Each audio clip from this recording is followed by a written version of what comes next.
they probably got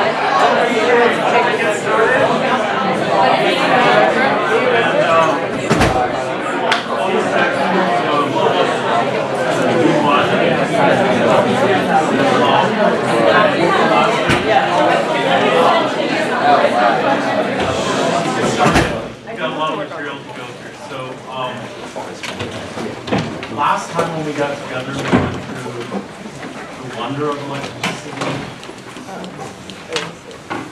the magic of electrical signaling, which were largely due to a class of membrane proteins called ion channels. And then there are two performance characteristics, if you remember, that were very important. Permeation, how ions could get through when the channels were open. And secondly, the gating, how the channels could very perfectly turn on and off at the right time in order to produce electrical signaling. So we were heading deep into permeation mechanisms, and our goal was to really cover three successively more complicated forms of understanding the permeation process. And we had just started with the simplest of the three, which was the battery and resistor model. And how we got there was, for this one, was we were trying to answer the question what the current voltage relation would look like for one of these ion channels if it were perfectly selective, say, to sodium ions. Perfectly selective. And we even simplified it even more. So we didn't try to answer the entirety of the current voltage relation, but instead we tried to answer at what voltage you needed to be at in order to have zero current flow. And so we immediately realized that for a perfectly selective ion channel, where there's zero current flowing, we would be at what's called thermodynamic equilibrium. And that's a really good move, because then, based on thermodynamics, we have a lot of rules that we can take from first principles, including the second law of thermodynamics, that entropy is maximized in the universe. We could use that then to calculate what the voltage at zero current would be, and that was called the Nernst potential. And the result of all of that, we ended up with last Wednesday was this equation here. This is the Nernst potential species X. So let's say the ion channel is completely selective for ion type X. This is the concentration on the outside, concentration on the inside, and we have this sort of thing. So let's see if this makes sense intuitively. And this equation is very, very nice in a way. So in front of it, at the beginning, you see the gas constant, the absolute temperature in Kelvin, Faraday's constant, and the valence in the case of sodium would just be 1. So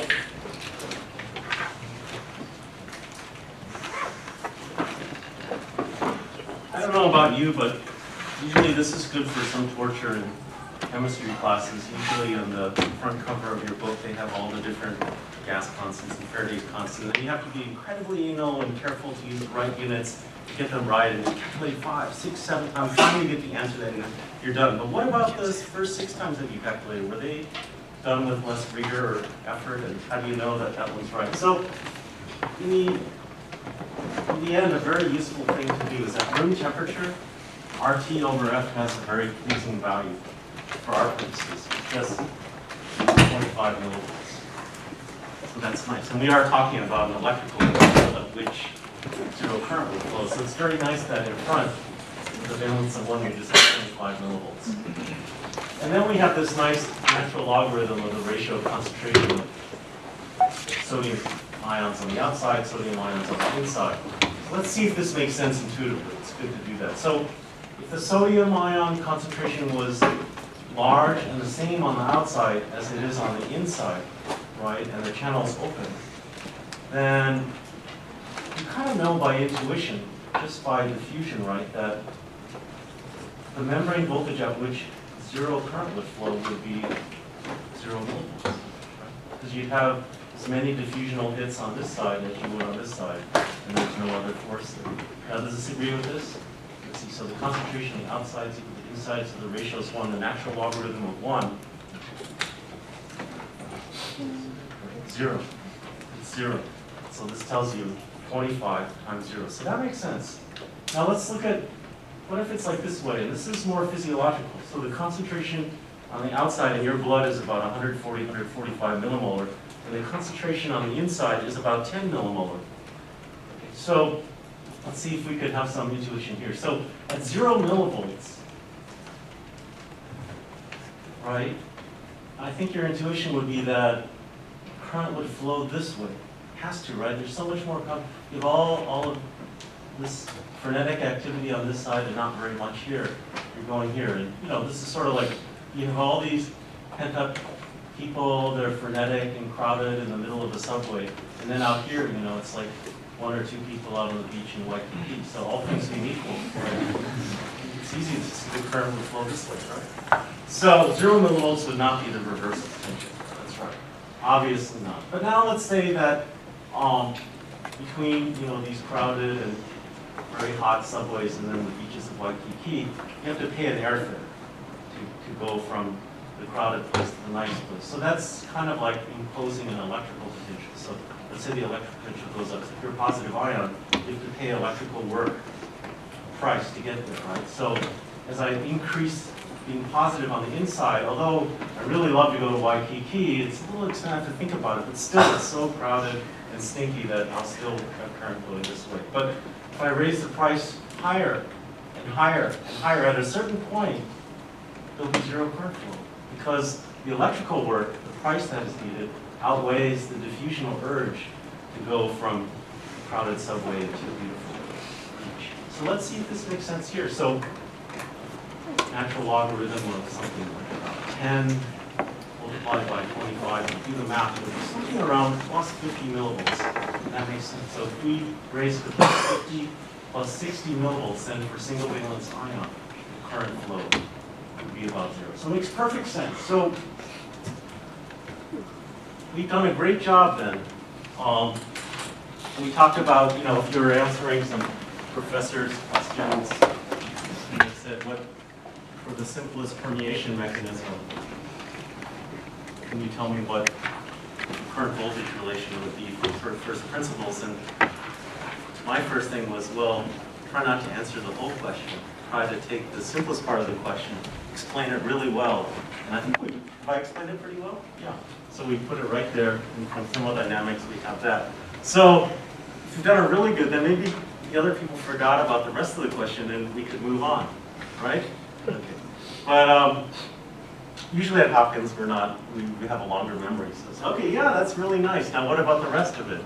So that's really quite difficult. And then, but you can appeal to something. So empirically, just by observation without any deep theory, usually around a 0 point, around it a very small thing. I mean, you remember from calculus, right? We do, the Taylor series expansion to represent functions away from a known point, like 0. And for well-behaved functions, right, we can approximate it, right? And so say we want to calculate it near 0, so we've just calculated the first point, right? And then the second point, right, to take the derivative, and then we multiply by the deviation from that. So you could appeal to that. So maybe the other terms aren't so important. And so if that were the case, then we'd have a straight line. And for most ion channels in the physiological range, that's about right. So a lot of models use that. It's very, very simple. And if you threw in that little bit and remember your Taylor series, professors would wave with nodding approval and say, okay, that's good. And so not only that, we have this sort of battery and resistor model, because if I drew this sort of current voltage relationship, it would be equivalent to this circuit diagram. And you're starting to do that on your homework problem. They gave you a problem to sort of shake the cobwebs off from your circuit analysis and gave you some, hopefully it wasn't too trivial example of circuit analysis on the first problem to deal with. So in this case, if you have this, right, the current voltage relation of this circuit is exactly this. So you have a resistor, whose resistance is R, or conductance would be 1 over R, and you have a battery. And very nicely, the value of the battery is just the Nernst potential for that ion. Very simple, very perfect sort of thing. You can test yourself, right? If I apply the voltage across this, so this is Vx relative to here, 0 on the outside, right? It would be like two batteries put together backwards, 0 voltage across the resistor, Ohm's law is 0 current. Very good. And you could justify that if I change the voltage from that, it would follow this in polarity exactly. So when I write this battery and resistor, it's the same as writing this. The two are just different expressions for the same thing. And the algebraic equation for this is the current is equal to the conductance of the ion channel times the transmembrane potential minus the value of the battery, which is the Nernst. Very pleasing. So now you see, wow, there's this correspondence between circuits, electrical circuits, and what's going on in biological electrical signaling. That's very, very pleasing. Okay, but then, although it's pretty good, and a lot of computational models use this because it's very easy to compute, the problems, and some of the problems that start to come up are the following. So the first one is nobody's perfectly selective. And no ion channel is perfectly selective. Although we said sodium ion channel is very selective for sodium, it's not completely selective for sodium. You can let a little potassium through, a little lithium, things like that. So we derive the whole battery resistor based on thermodynamics. And that presumes that at 0 current, there's no net movement of any type of ion. But two types of ions can get to an ion channel, right? When you have 0 current, that doesn't mean you have 0 movement of sodium and a competitor, potassium, at the same time. So then you can't really use thermodynamics to compute that. Because at 0 current, you're still getting net flow of sodium, maybe, and net flow of potassium, and maybe they just cancel out. So, well, that's true, but nonetheless, there's a tendency in human nature, and it's a good tendency not to throw out the baby with the bathwater. So, computational biologists, they say, well, there's a slight modification that we can use in the battery resistor model. Suppose an ion channel is selective not only for ion type X, ion type Y. What if we just represented this imperfect selectivity as this circuit? So two battery and resistors in parallel, right, across the membrane. Okay, and if it's mostly selective for ion type X, then the conductance of this is much greater than that, and then we can handle it. And indeed, this has some pleasing sorts of characteristics. So let me just take you through the logic here. So what would the current voltage relation of this kind of channel be like?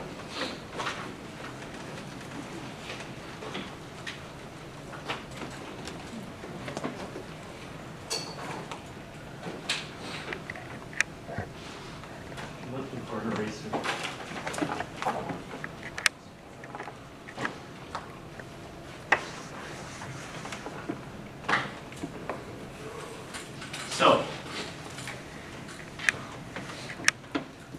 So let's say the Nernst potential for one ion is here, and the other ion is here. And this channel allows both to go through. So the net current going through the ion channel will be equal to the current of type X going through plus the current of type Y going through, right? And based on the voltage going through this battery, we can just add in the two current terms for each branch of this circuit. So it's Gx times Vm minus Vx, Gy times Vm minus Vx. And that would be perfectly true, but sometimes it's nice to manipulate it a little so you get the intuitive gusto about it. You know? So it's like allowing a fine glass of wine. You swallow it and then you wait so you can experience it and you get the aftertaste and the full effect. So let's just manipulate a little bit so you can have that sense of enjoyment. So if I play with this a little bit, and I'll just have you play with it a little bit. We can rewrite this by little algebraic tricks into this equation here. And so now we have a very pleasing equivalent equation. So the current through the channel then is equal to the transmembrane voltage, okay, times the total conductance. That's pleasing. So each branch gets added, minus an equivalent battery. And that equivalent battery is neither Vx or Vy. But if you look at it, right, it's the weighted sum of the Nernst potentials. Really nice. The weighted sum of the Nernst potentials. And what's the weighting factor? It's the relative conductance. See? Gx over Gx plus Gy. Isn't that pleasing? Gy over Gx plus Gy. So in this case, let's say, well, to make it easy, say they were equally conductive, so they have the same slope, each path by itself. According to this equation, the equivalent battery reverse potential would be halfway in between, because their conductances would weigh out 50-50. But the slope here, nicely, would be twice as much. So you could say, okay, battery and resistor model, very beautiful, and you said at first problem is imperfect selectivity. So although there's no real deep theory for it, we certainly can come up with this nice, approximately elegant sort of way of representing it. So that's nice. But then there's more problems, right? Because the resistor has no theory behind it. And by intuition, we know that the resistors must be a function of the concentration of fermion ions in the system, right? How do we know this? So I like to think of this in terms of this bathtub analogy. It doesn't have a lot to do with the bathtub, but by telling you this story, I always remember exactly what's going on. So my contention is that if you have equal concentration of the fermion ion X on the outside and inside, if I have a very low concentration, I'll have a low conductance. If I have a very high concentration, I'll have a high conductance. And how could you remember this in real life? It's very easy. So imagine, you and many of you are probably sharing a room with a roommate, right? Especially in freshman year, you have to. In mandate in sophomore year, you almost have to, and then maybe you can get into single. But let's say you have a roommate, and let's say, unlike most of you, you have a roommate that you despise. It's not very good roommate. Not because of some aesthetic difference, but just because they're very selfish, self-centered, and they're very unfair to you. And of course, you're very ethical and very generous. So it sort of drives you crazy. So, and one of the crazy things is that in the morning, right, there's a rush to use the bathroom. And then, what's the most inconsiderate thing you can do is get to the bathroom first and then use it for a long time. What's taking so long? Not only is they're not taking a shower, they're taking a bath. A bath in the morning. That's incredible. And then in the bath, you hear your roommate, singing. Just wait, imagine there's all kinds of time. And then it's not just using the tap water from your building. Of course, he somehow got a job in a lab, and they have this very good water in the lab. There's this very expensive deionized water. So it takes the reverse osmosis water supplied by Hopkins and purifies it to 18 mego, okay? And he's been stealing it in these huge jugs. Not to improve health or anything, but in the bathtub. For this leisurely bath in the morning. So finally, you're a good person, but there are limits, and you get very irritated. You break into the bathroom while they're, hey, what's going on? And you notice on the side is a little radio plugged into the wall, right? And the radio is plugged into the wall. That's 110, 120 volts AC. So that's enough to do some damage. So in a fit of rage, you push the radio with the plug-in cord into the bathtub, thinking that it will have a desired effect, so you can use the bathroom sooner. But when you put it in, right, nothing happens in particular. Yeah, because the bomb had used the 18 megohm water, which is very high resistance. It doesn't have many ions. It's not very conductive. Right?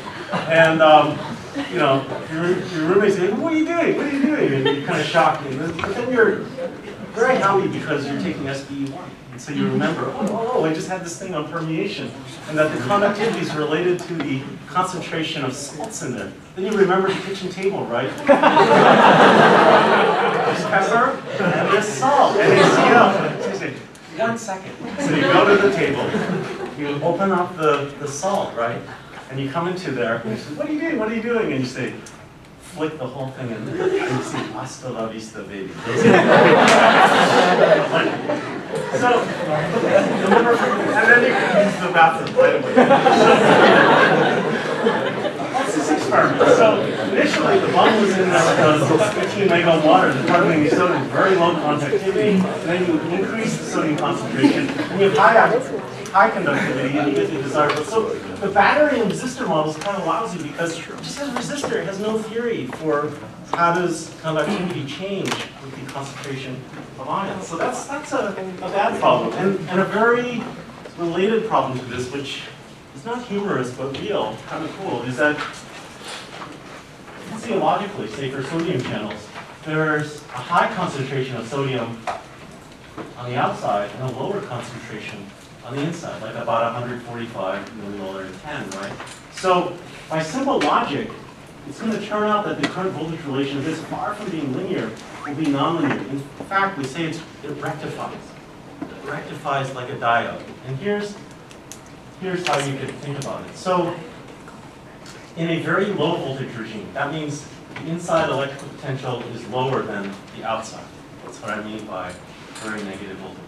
Okay. So if it's very negative on the inside, positive ions like sodium would love to come into this. And so sort of the high concentration milieu invades the pore of the channel. So we have a relatively high concentration of ions in the pore. We know from the bathtub analogy that should be a very high conductivity. So down here, the slope of the current voltage relation is very steep because you have very high conductivity, right? And then you go to the Nernst potential, which you have to, it's perfectly selected. And then at an even more positive voltage here, a very positive voltage as you come up. Now, the rarefied air of this 10 millimolar sodium will dominate in the pore. So you have a low concentration of ions in the pore at a very high voltage. So the conductivity would be low, and indeed the current voltage would be very, very low here. So we say it rectifies because this channel likes to pass current in this direction at negative voltages, but doesn't pass very much here. Like a diode, right, only passes current in one way. And we could make it almost so, right, by making the concentration gradient that way. Again, for the battery and resistor mode, no way to explain this sort of rectification phenomenon. Okay. So we have to do something. And the something more, the next step, is a very famous sort of mechanism, and it has resonance with like transport and chemical engineering, and it's sort of the basic prototype for almost all ion channels. So it has a lot of nice properties. It's not really truthful, but it's close enough that it can get you a long way, and it's very useful to study because it has a lot of the partial truth in it that without a lot of the agony of too much complexity. So here's the model. It was developed by Goldman, Hodgkin, and Katz. It's a pretty nice equation because 2 out of 3 of these people got a Nobel Prize. So Hodgkin and Katz, they did. And here's the setup of the model. So we think of the innards of the ion channel, okay, as kind of a chemical resin, a matrix, if you will. This would be the outside of the cell.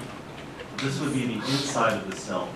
And we assume some very simple properties. So we have an electrical potential that changes from the inside of the cell to the outside. We define the transmembrane voltage the same way, inside potential minus outside. Okay, so the 0 is at the outside level. But we make the added assumption that the electrical potential is a function of distance inside the membrane from 0 to position B. It goes linear. So the electrical field then, which is the slope of the change in potential with distance, is constant. The slope is constant. So we assume constant field assumption. So that's one assumption. And the other assumption that we make is that the rules for any ion going through are completely independent of the presence of other ions.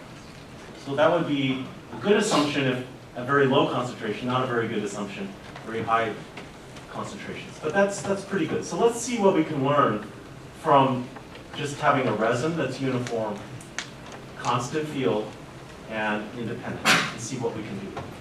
Well, intuitively, we know that we have a certain concentration on the outside, on the inside, and that in the resin, there has to be some concentration profile.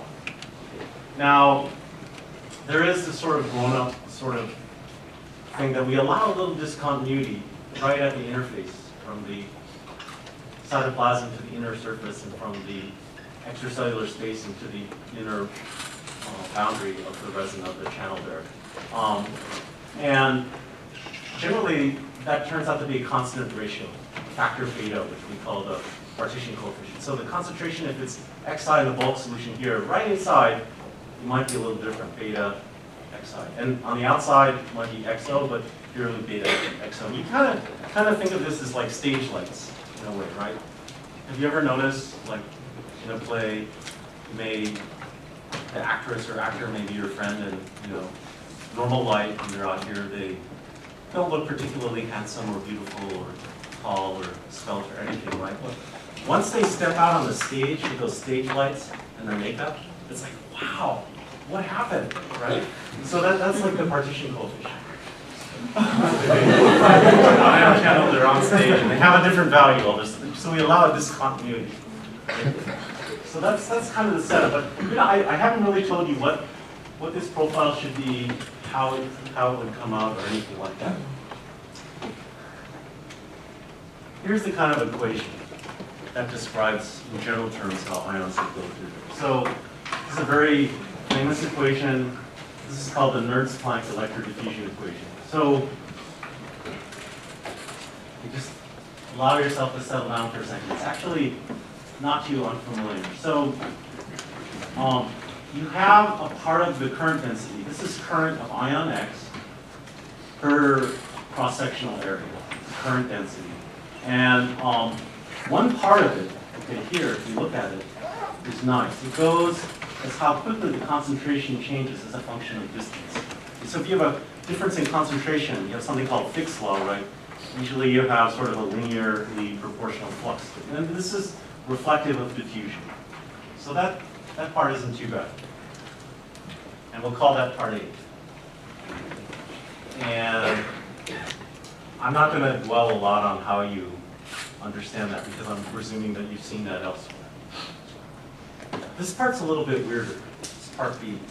And you need it because this first part, which is concentration, doesn't have anything about electrical voltage in it, or potential, right? But we know that current voltage relation, right? The current flux, the current density has to change the function, so we need some other stuff. So that's where all of this comes in. You probably haven't seen this. This is the electrode part. And although it might be a little mysterious, it's not too bad. So it goes as the concentration of ions in the membrane at a particular position. So it's related to the concentration at this position, x in the membrane, 0 to d. X, it's related proportional to the concentration there. We don't know what it is. Stop. And it's also related to how the electrical field, the electrical potential, changes with respect to distance, or the electrical field, which is constant. Remember, we said it was constant. It's proportional to transmembrane. So that kind of makes sense. The more concentration there is at a point, and the more the electrical field, the more this part of the this term of the overall Nernst-Planck electrodiffusion equation will predict that there's current. Right? So here's sort of the bathtub analogy in there, and this is the electrical one. How does this come about? So if you look at Appendix 1 in your lecture notes, it will go through the bloody details that we're going through. I'm just going to give you the intuitive go through that. And then in the quietude of your own room, play it back, it'll make complete sense. So think about the fact that you're an ion in the core, in this resin, with valence C. For simplicity, I'll be sodium, I'll have a valence of 1. Okay? And there's diffusional forces, but on top of that, I could, since I'm charged, respond to electrical force. Okay? So the electrical force will act on my charge of 1 and push me this way, so I'll start drifting this way. And then, as I'm drifting, I can build up friction, because the resin sort of has a matrix stuff. I start bumping into stuff. And so eventually, this friction force will exactly equal the electrical force, so I'll have a sort of drift velocity here. And that's the basis of calculating this sort of thing. The way you can imagine this is, it's kind of like, myself at home. I had 3 boys growing up. They're a little older now, but back in the day when they were young little lads, I'd come home and the boys would be home after school, and the guys, we would kind of lounge around at home. We usually be in low gravitational potential energy. Boys playing on the ground, dad kind of comatose on the ground, hard day in the lab. And the house would not be perfectly arranged. You know, things were picked out with garbage, leftover food on the table, things like that. But we were very happy, and we didn't move. So that would be kind of like no electrical force. We're just diffusing and moving around this sea inside of the house. You could think of it as inside of an ion channel. So, but things changed when my wife, right? Mom came home. Then mom came home, there was, well, it's not cleaned up, and there was electrical force. So we, being sensitive to her charms, we start moving. And we move, and then bump into things, and we start to clean up. So this is exactly how you can think about it. The electrical force, we move, we can't clean up as fast as instantaneously because there's a drift, friction, and then we clean up with this drift force. So now that I've anthropomorphized that, let's do the exact equations for this balance. So the electrical force on you will be related to the field, of course, right, times the charge. And here I'm calculating it. I've done it for a mole of ions. I could do it for an individual. So charge times field is force. And if this is increasing x, this will have a negative sign on it. It's pushing you this way.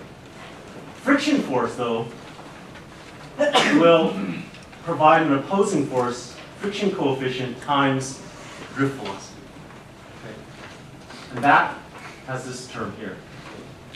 And I will reach my drift velocity when the friction force exactly equals the electrical force. So I equate these two things. Okay, so net force is 0.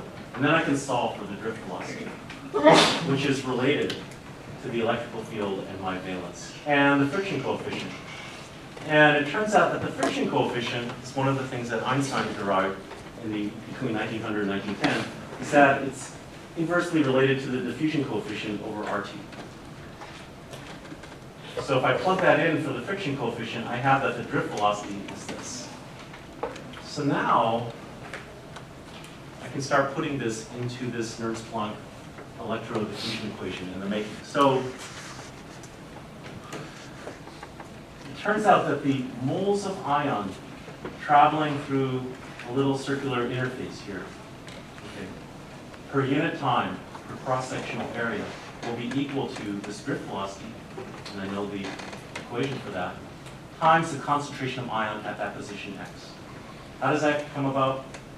Very simply, because, okay, moles of ion per unit time. So I take my concentration, which is moles per volume, right? Now all I have to do is calculate per cross-sectional area per time how much volume of stuff passes through this circular interface.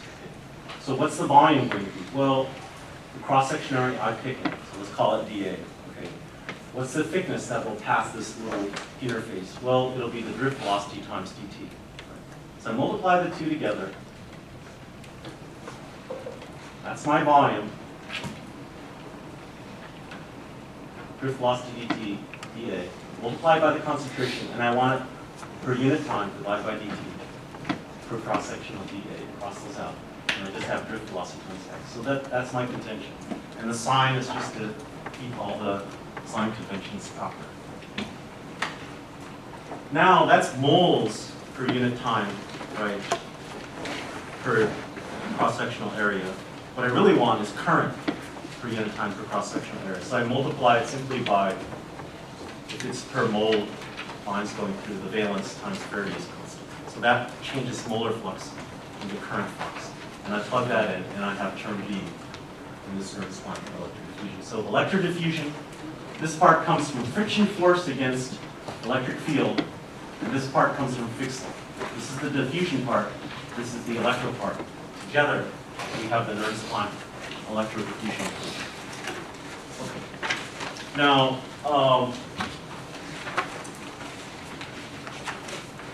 I'm not going to solve for it here in the lecture, but in Appendix A we solved it, and it's not too bad.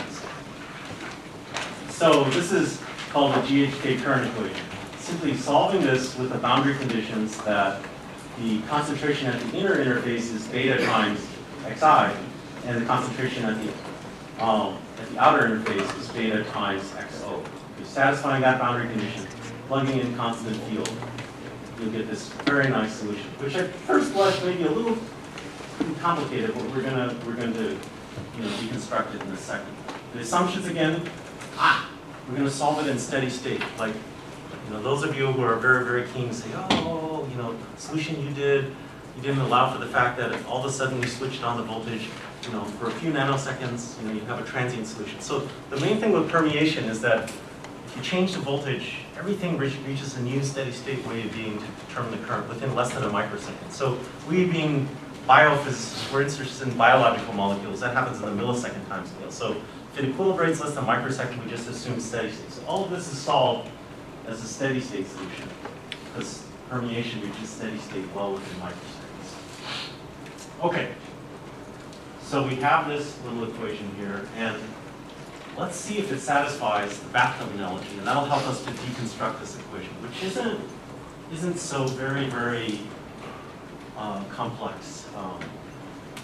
Okay. So how are we going to do this? So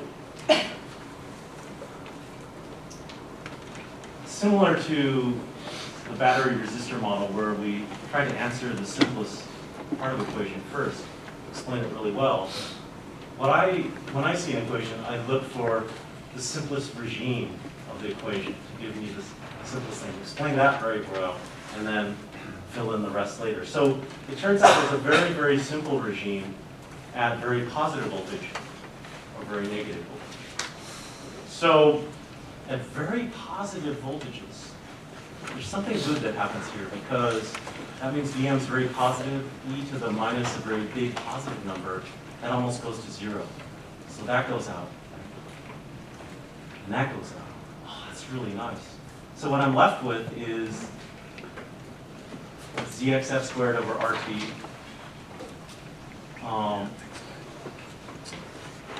This dx beta over d, we're just calling it the permeability of line x collected. It's not the right side. So I have a bunch of constants times the transmembrane voltage. All of that went away, times the concentration of ions on the inside. So just to simplify it out, this complicated GHK vector diffusion equation solution, at very positive voltages, it becomes just that the current density is related to this. It's a straight line with respect to voltage, and the slope factor is proportional to the concentration of ions on the inside, which is very nice. How about at the other extreme of voltage? Very negative. So e to the minus the big negative, now I have e to the huge positive number. That's big and I can't ignore it. And this one will also be e to the big huge positive number. So I can't ignore it, but in a way, I could overemphasize it relative to the competition. So that's nice. So in the denominator, this lowly value of 1, just forget about it, right? Just forget about it.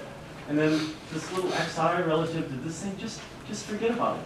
So if I do that, it's really nice. What I have left standing is xo over e, some big number, but divided by the same big number. So it just cancels out. So out of this whole thing at very negative voltages, I just have an xo. So now, down here, I have also that the current voltage relation will just be a linear function of voltage with intercept through the 0. And the slope is mostly constant, but notably, it's related proportional to the concentration of ions on the outside. So, very beautiful. If the concentration of ions on the outside is not on the inside, the slope of this area would be very different than this area. Voila, we have rectification. Different slopes are very positive and different negative voltages. So, fits it very beautifully.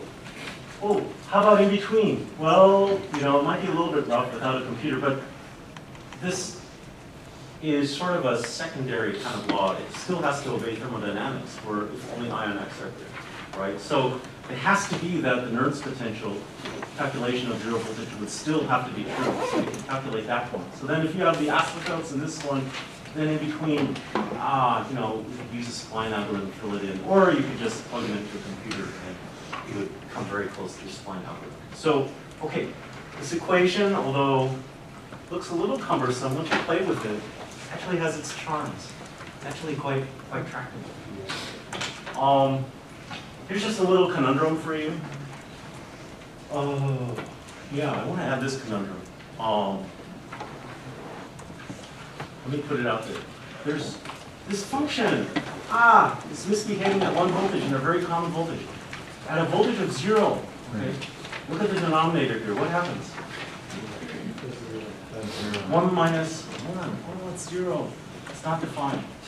So we have to be a little careful about that. So if you think about it, you can probably figure out the answer. If you're still confused about it, might be too soon for my office hour, but I commend you to the TA's office hour. They can explain to you what that discontinuity is.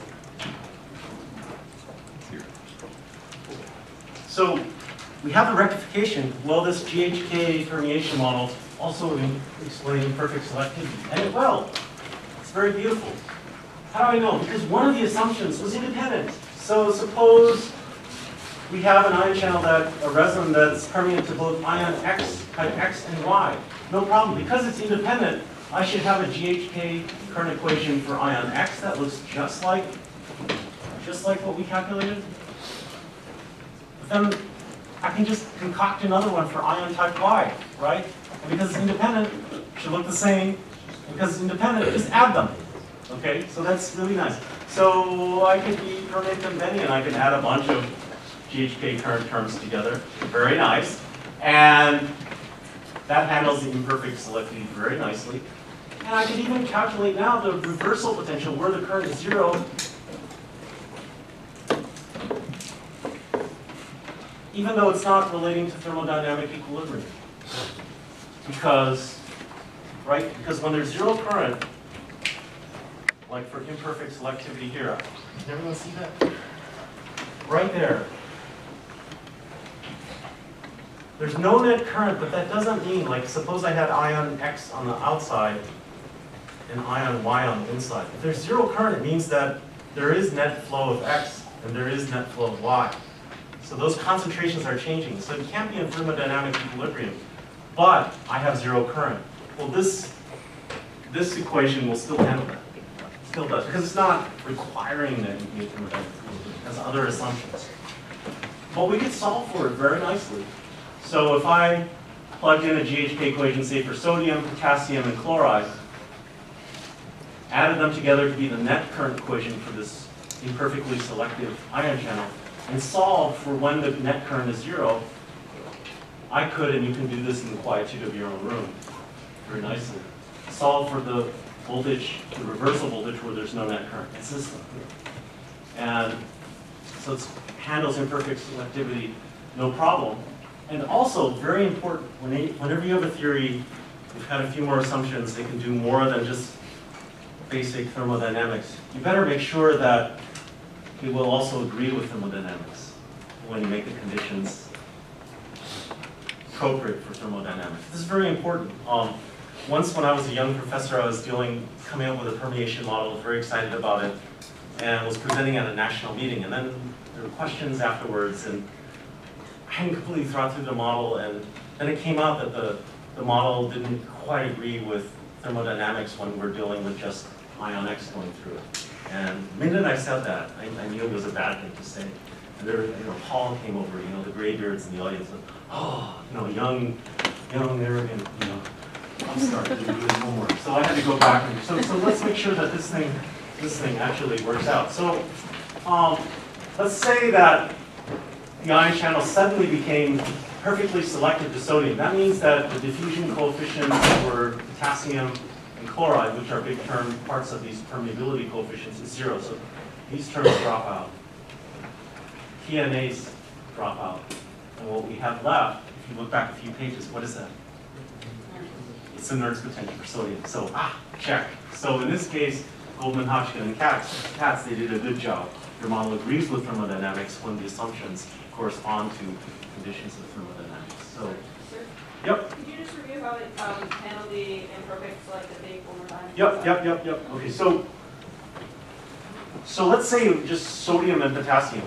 So I have one term like this for the X put in sodium. Okay. Now, But the ion channel is also letting the potassium through. So then I have another term just like this, but the X is equal to potassium in all the subscripts.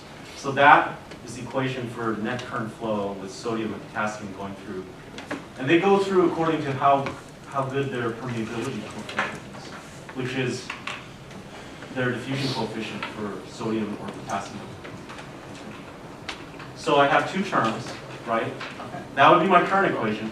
But I can also solve for the voltage at which it's zero. And that gives me this little equation. Here I've done it for adding also chloride, but I could have dropped that. And I've just shown that if I suddenly make it perfectly selective, i.e. pK, let's say, is zero, then it collapses immediately from there. So it agrees with them. Okay. So this is very beautiful, and in the homework problem set, you're going to explore a lot of the ins and outs of this and come to a lot of new joy. So I'm going to do this. So, but it's still a little bit simple, and there are problems with this. And some of the problems are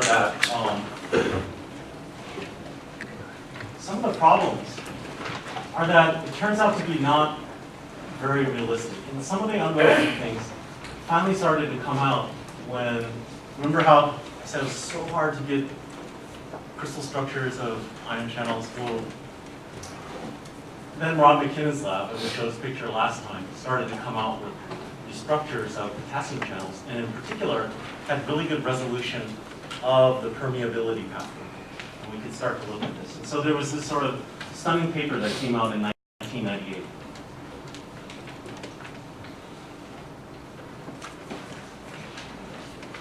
And just to tell you, it wasn't like a victory that came out of nowhere. There was a lead up to it. So, and this lead up has something to do with Johns Hopkins very nicely. So, before 1998, when the shaker potassium channels first came up, remember from Lily Jan's lab, the Drosophila polyethylene chromatin, we had some crude idea that the potassium channel looked like this based on the fact that we knew the primary sequence. We could calculate which parts were hydrophobic, make that go through the transmembrane, then hydrophilic, then another hydrophobic, thread it through again, so forth. And we had sort of this cartoon of the ion channel. But people wanted to know which part of this is the pore, which part of this is the pore. So two people were very interested. One of them was Rod McKinnon, who was then an assistant professor at Harvard, and the other was Jerry Yellen, who was an assistant professor here in neuroscience at Johns Hopkins. So they were collaborating, and they basically tried to introduce mutations in any amino acid with a negatively charged side chain, because they figured that a negatively charged side chain might be collaborating with potassium ions as they went through potassium as possible. So they're mutating all over the place and looking for permeability changes. And they did this, I think, for about a year, and they didn't get any joy. So, so science is really wonderful, but a lot of it, it's hard, gritty work punctuated by occasional victory. So they were in the hard, gritty work phase. But I remember over one Christmas that right here, that they found this region that changed the permeability to right here in what they call the P loop. So we think there's this part between transmembrane spanning region 5 and 6 that dips in and it actually coordinates with the potassium ion. And we thought that was something like the permeation pathway. That was like in the 80s. And then we got this crystal structure, which kind of corroborated it. So that little S5-6 dips in here. And this is a way of representing an atomic crystal structure. So it doesn't really look like that. I mean, the way the model comes out, you have a text file that has every atom and has every position of the atom, X, Y, Z, relatively. So that's all that you really know. But to render the pictures, oftentimes you have this sort of cartoon based on the coordinates. And this kind of cartoon, to look at it, takes advantage of a very interesting kind of outcome of the way that proteins fold. So you have 20 amino acids, right? And you could imagine they could fold anyway, so that would be very complex. But it turns out it's not that way. Kind of like if you have a guitar and you have the strings, in principle they could make any sound, but most of the time when you strum it, right, there's only certain modes of sounds. that you get in harmonics. So it is proteins. So it turns out that the kind of things you get often are these helices. So that's one mode. And so when an area is in the helix and it turns out to be helical in the transmembrane regions, we represent it as this kind of cartoonist helix. And then you have the side chains coming off in color here, and they're at their exact position in sticks short form. Another kind of way of being, it's kind of disordered. Okay? And so those are just like little loops. And the third way, I don't know if I see any, but we may get to some later, you sort of line up like little gift wrapping ribbons, sort of ribbon. We call those beta strands. So it's basically three forms. So when you look at a structure that's been solved, it's made up of loops, it's made up of helices, and it's made up of strands. And you say, well, what's the other stuff? Well, these are sort of the modal solutions of the protein problem. So this is one way of looking at it. This is that little key loop. And some of the key residues in there were glycine and tyrosine. And glycine for GY, there was this joke that was for Jerry Yellen. He was the one who kind of discovered this sort of stuff. And then you can also represent this in a different space-filling form, where you actually plug in all the side chain atoms and stuff, and you get sort of a surface contour. So this is kind of what maybe an ion really looks like. And then they were able to solve for the position of potassium ions. And so what you see here is that it doesn't look like an isotropic slab of resin at all, right? It's a very narrow pore. Ions get through kind of single filing, so it's pretty tight. They're binding sites, so it's not just diffusion, there's binding. And they're close enough that one ion would repel the other. So we're definitely not in an independence mode. So we violated all the GHK stuff. Nonetheless, the GHK equation is still a kind of good approximation, but for understanding things truly, we got some challenges and we would need a different kind of mechanism. And this slide here is just another cartoon in your handout denoting the sort of three features which really went against the assumptions of the GHK equation. So, how can we get to higher ground? Well, we're not going to get all the way to higher ground in SQP1. Okay? We'll have to do other things. But I wanted to give you a flavor of a simple model that moves you a little bit towards how you would think to get to higher ground. And this sort of permeation mechanism, the last of the three that we'll go through, is really good because it'll bring back kind of your thinking about chemical kinetics and chemistry and rate constants and things like that, probability. And we call this the Reuter and Stevens model because it's named after Carl Reuter and Stevens. And they came up with this. And it gives you a taste of it. Now, it's just a taste because we're going to solve it also for a model that's independent. So that's not written without binding sites and without interactions. But nonetheless, you can see, I think if you go through this, how you would begin to make a really physical model. If you want to see how a truly physical model could be quantitatively modeled, I pointed to this slightly older, but still it's kind of nice didactic paper on molecular dynamic simulation, how you simulate permeation. We're getting closer to actually being able to do that. I'll finish up the lecture with one such simulation. But for the taste of the physical model, the Reuter and Stevens model, we're going to bring up something that you may have seen before, but you'll learn to love even more. And this is the Irene rate theory. Irene rate theory. Some of you heard of it in chemistry, maybe even in high school if you went to a very good high school, but maybe didn't recognize how really great that theory is and how it relates to these physical sorts of models. So let's think a little bit more physically now. Now that we know when ions pass through an ion channel, it's not like they're going through an isotropic slab. They have to squeeze through something narrow that's just right for them.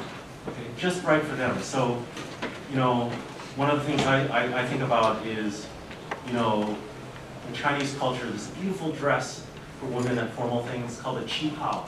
And for those of you who know about this, they're very beautiful, but they're very tight fitting. So you can't gain weight, not even a little bit. It's very tough. And so it's the same thing. To have selectivity, when an ion goes through, if you're like a sodium ion, right?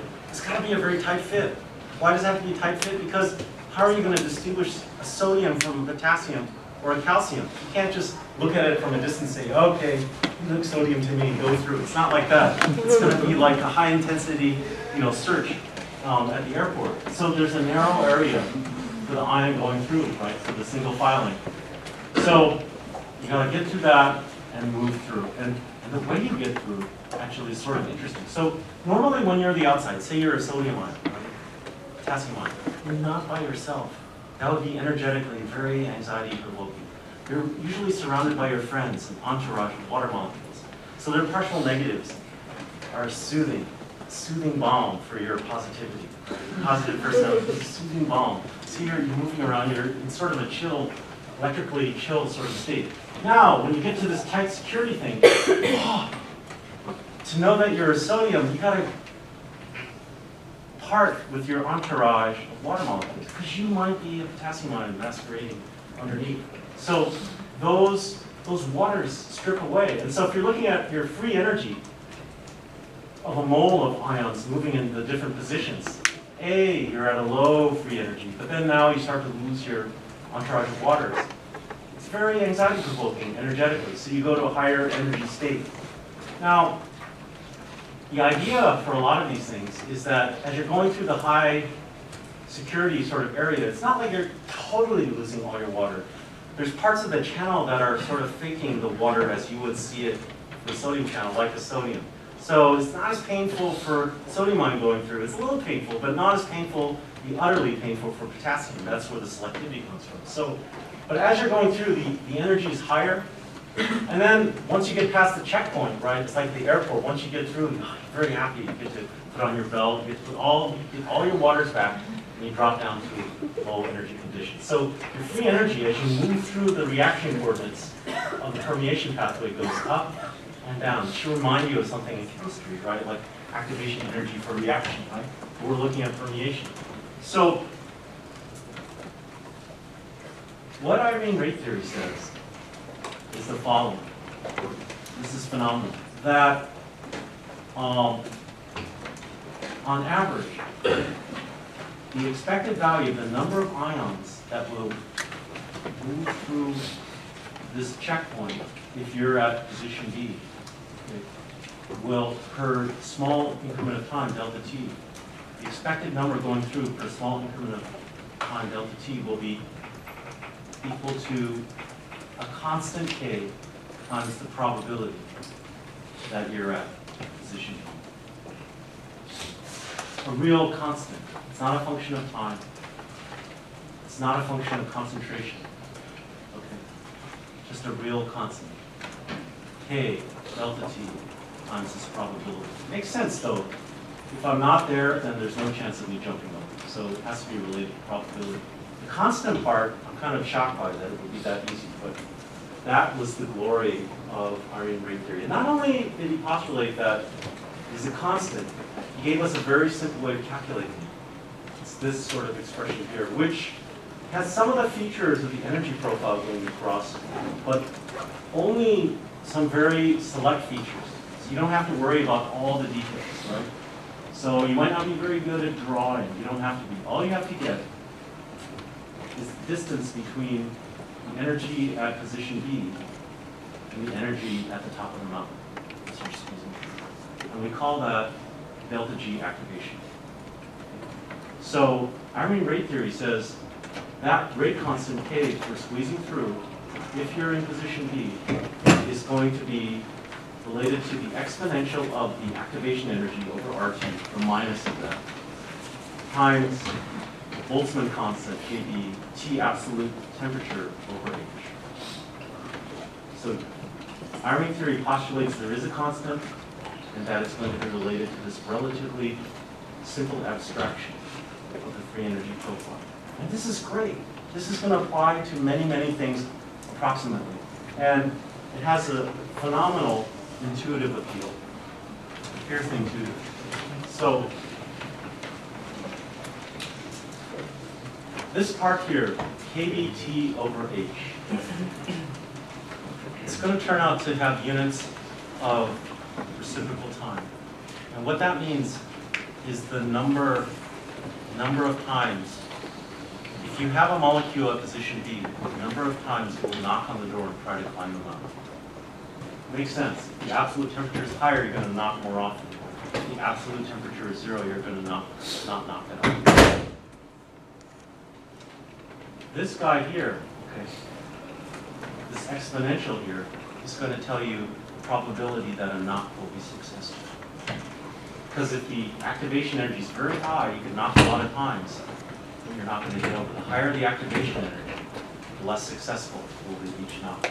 So it's the multiplication of these two, the number of knocks per second, times the probability that a knock will successfully climb the mountain and get through. That's related to this rate constant. Okay.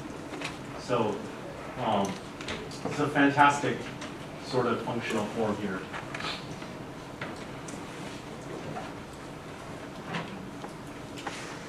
And so now, for a single barrier model, we could write the sort of current equation. So let me just do it for you.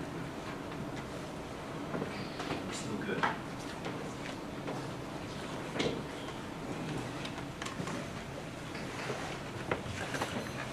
Okay, so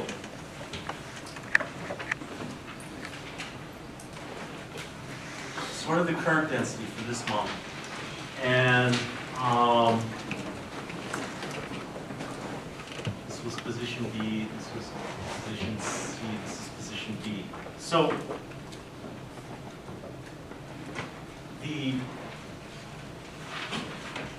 for a single ion channel, the number of ions per unit time that will move across the barrier that way, the expected number, very simple, can be K. This is the outside, this is the inside. KOI, which we calculate from Irene rate theory, times the probability that an ion is in position B. So that makes sense. This is number of ions per second that make it over the top.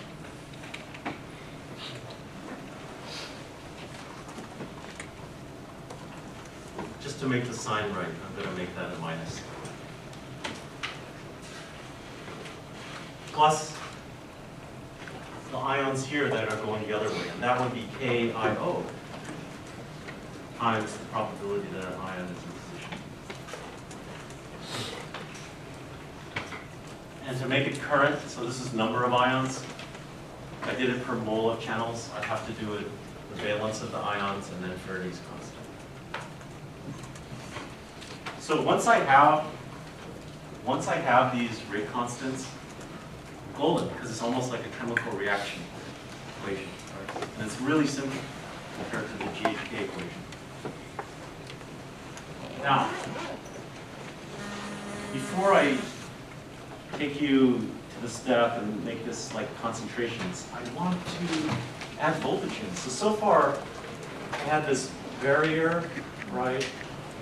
And that's delta G activation and kBT over H, and then we have this activation energy, that part. But how do we get voltage in this sort of thing? So, very simple. What I told you so far of the barrier is well, kind of like chemical action, like ions squeezing through, losing waters and things. But there's something more going on as you're going through the pore of the channel, because if you think about it, right, the electrical potential on the outside is going to be different on the inside. And if you think back, electrical potential energy also is a part of free energy, right? Not just the chemical part. So we have to add that in. So the delta G activation, right, is not only the chemical part that I just talked about, but we have to add in the electrical part. And that's all this part does. So let's assume there's a transmembrane voltage, and let's assume it moves across the barrier sort of like this. And a way to sort of make it nice and tidy mathematically, let's assume that the barrier is a fraction of the way across the electric field of delta. So this distance would be 1 minus delta, this would be delta. So the fraction, the electrical work that has to be done in going from the well here, position B, to C here would be transmembrane voltage times delta, and then multiplied by the charge. So that's the electrical work that contributes to the activation energy. So if the electrical potential was 0 across the membrane, we don't worry about it, you just have the V. But if we have an electrical potential, right, we're going to add this much electrical work to the chemical work, and that all contributes to the activation energy. Divide that by RT. And then by the properties of the exponential, very nice, with kVt over h, the old part of the rate constant, the chemical part, and we multiply it by this electrical exponential. So now our rate constants from Irene theory have their electrical part in them just as well. And we, by the reverse logic, we can make the inside to outside rate constant and calculate it as this. So I would suggest you try to draw this out and make sure that I'm not telling a black or a white lie based on that. It will make perfect sense. But if I try to do it, in front of the board right here, I know that it'll be a little tough. Okay, so now we're almost ready to go to higher ground because we have our voltage in there. I set up the simple electrical, chemical things, almost got current, but wait, the one thing that keeps it from being practical, you have these probabilities of an ion being at position B or D. How am I going to calculate that? And you're right. So we're going to take an incredibly simple kind of approximation to that. So let me tell you how I would calculate the probability of an ion being at position B. What I would do is assume that any ion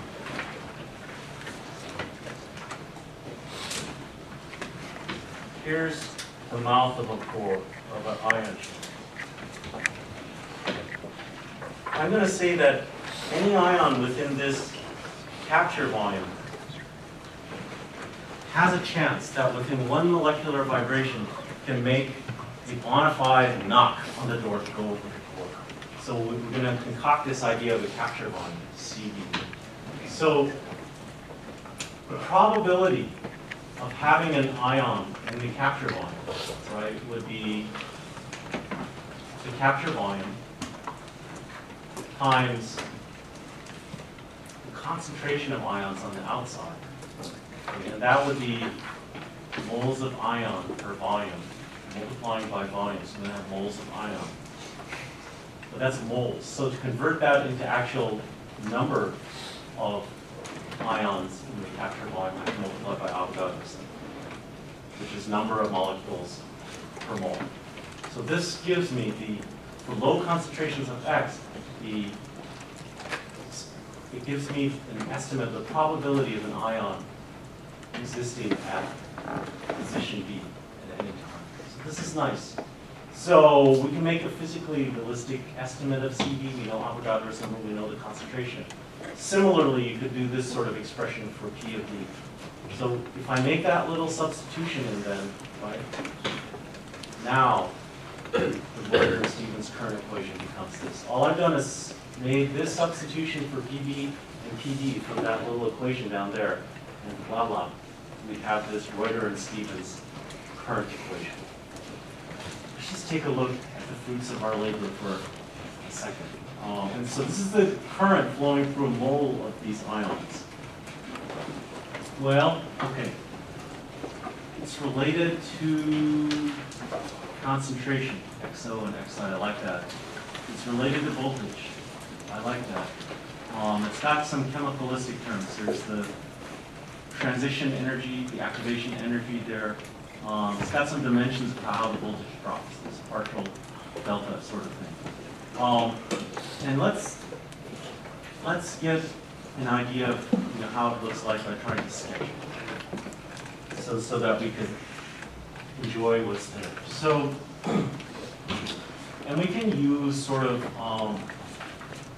the same kind of strategy. Try to find the parts of the equation that are very simple in certain machines. So, at very, very positive voltages, what does this become? Let's take a look. So, this term gets really small. This term gets really, really big, so I could forget about that. This has a delta in there, So when I take this really small thing times this one, and multiply them together, and they collapse into this one exponential. So I have e to the zx fdm, 1 minus delta over rt. Not worried about that, I only have xi in here.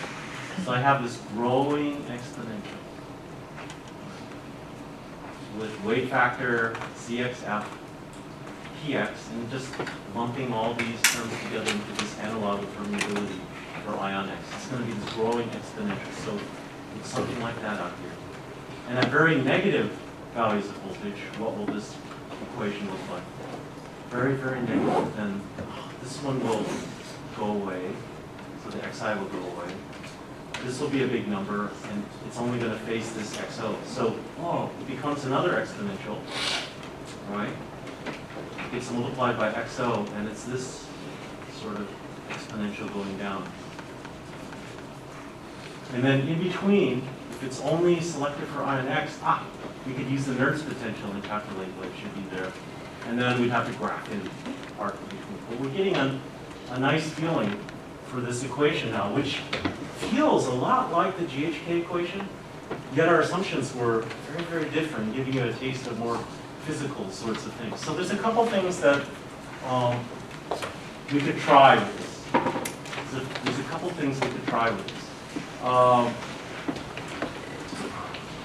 First of all, does this equation, if it's a perfectly selective ion channel, does it give the right Nernst potential value of the reversal potential? And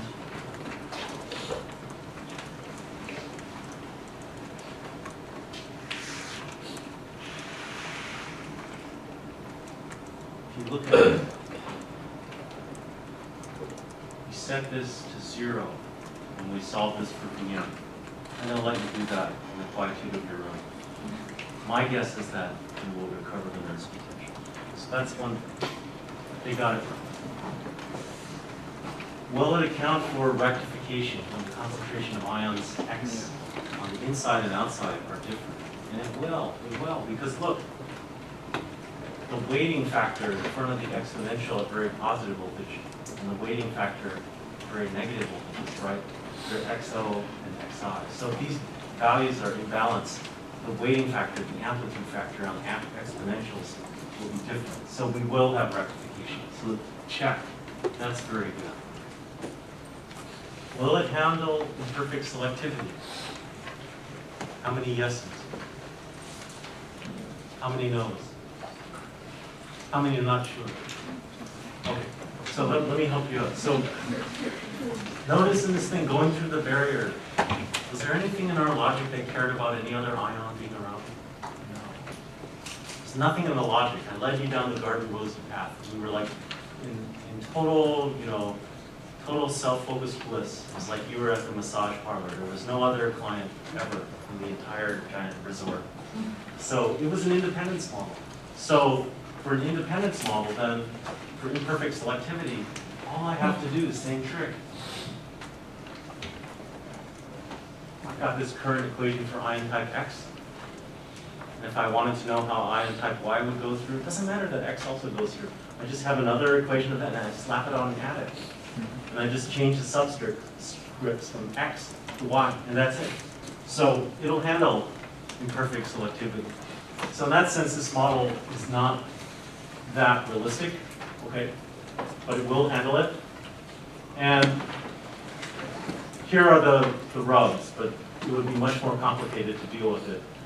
There's no ion-ion interaction, but you can see how we can factor that into a model like this. There's no binding in the pore, but those of you who remember from molecules and cells, you did something like enzyme kinetics. Did you do enzyme kinetics? Yeah. Remember the binding? So we could, with Raycons, could we do binding? We could. So you could see how we could put binding in there and make this a more sort model. But we're not going to do this today. So let me just finish on this. So this is going to be a very interesting simulation and a pretty realistic one. So, and it comes out of a very interesting way of funding science. So, after the rest of it, we have time though, right? Yeah, we do. I'm going to go a little bit over, but it'll be worth it. So So a lot of the funding for our nation's research comes from the National Science Foundation, the NIH, but it's subject to the limitations of the federal government having enough money to fund this and that. So it's tough to get funding. There are those of us in academia, including this fellow, Professor D.B. Shaw, who was computer science professor at Columbia University. But what he realized is that instead of slugging it out at the NSF and the NIH, he and his very brilliant computer science students coming up with computer models could not only model things of the biological world, they could model the financial markets. So he created D.B. Shaw Company, which was a company that made huge investments based on hedge fund trading. And they had very incredible algorithms to model that, and they made a ton of money. They're still making a ton of money. But it turns out that D.B. Shaw is still interested in basic science, including ion channels. So he has D.B. Shaw research, but they don't get money from the NIH. They get money as sort of a cutout from the huge amount of money they're earning from their hedge funds.